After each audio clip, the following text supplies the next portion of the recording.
रत्नागिरी शहरात भारत पेट्रोलियमच्या टँकरच्या टायरचे लायनर जाम झाल्याने टँकरने पेट घेतल्याची घटना गुरुवारी रात्री 8:30च्या सुमारास घडली। शहरातील मारुती मंदिर परिसरात अचानक टँकरने पेट घेतल्याने साऱ्यांचीच पाचावर धारण बसली होती।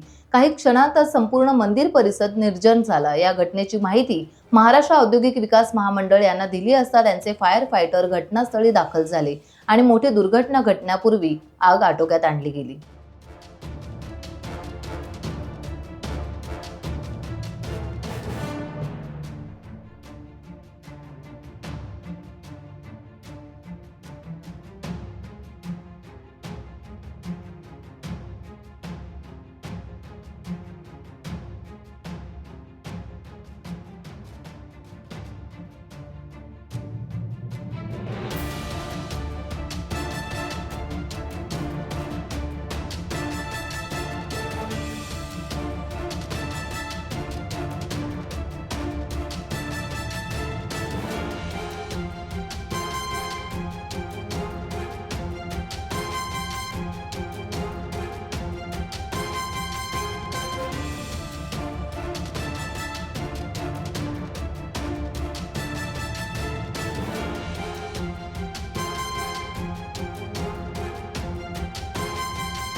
टाइम्स डिजिटलला लाईक करा, सबस्क्राइब करा, शेअर करा आणि बेल आयकॉन दाबायला विसरू नका।